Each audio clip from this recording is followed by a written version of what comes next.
I'm back.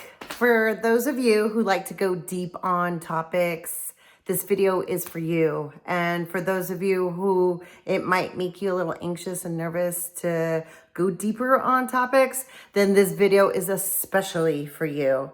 So whether you get triggered or whether you feel joy, they're both medicine. And I'm here to share with a little bit about my story on self-worth and food.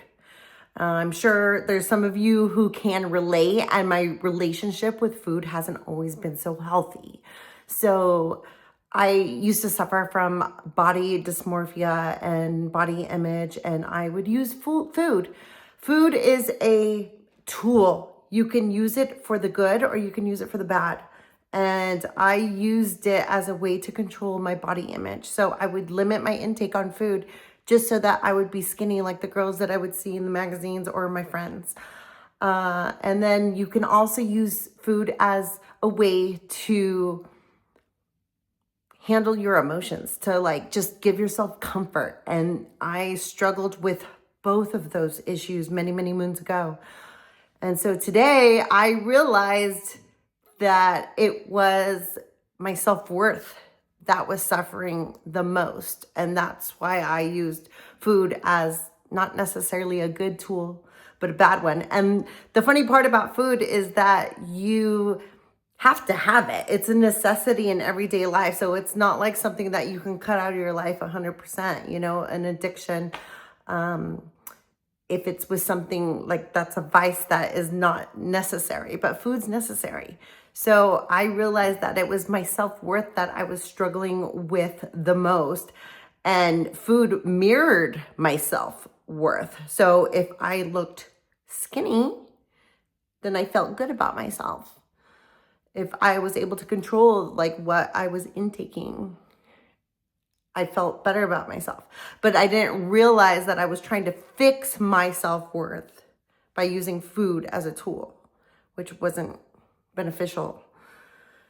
So fast forward into my pregnancy, into being a mother, into working in the food industry. I was surrounded by it.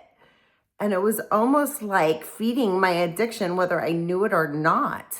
So now that I get to zoom out on that lens and see it from a different perspective, I'm like, wow, there was multiple awakenings there. And it all had to come down to my self-worth.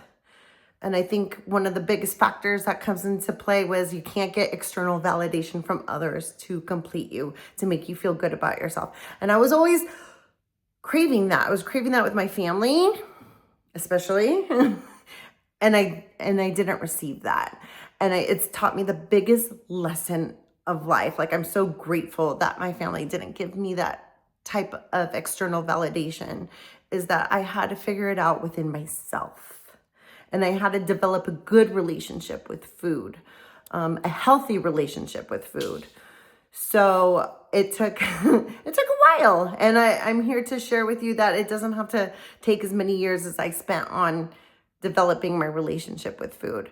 And now I still have a tendency to eat comfort foods, to be completely transparent. Like, it just feels good. It's soothing. But I know how to use it in a way that I limit myself, and I need to find other things that are going to soothe my nervous system, make me feel better, relieve my stress. And I don't use food as that tool. So stick with me if you want to go deep on some of these topics and how I use cooking as a ritual in my kitchen to help me, like with therapy. It's my own personal therapy, and how cooking, and I infuse a lot of healing energy into my cooking and preparation.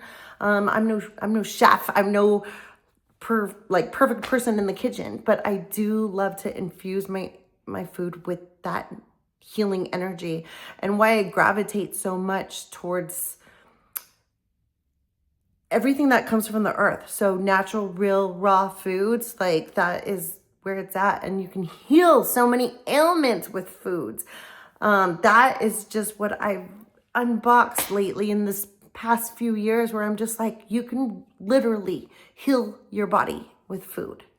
So stick with me if this resonates with you, and I can't wait to see you again on the next video.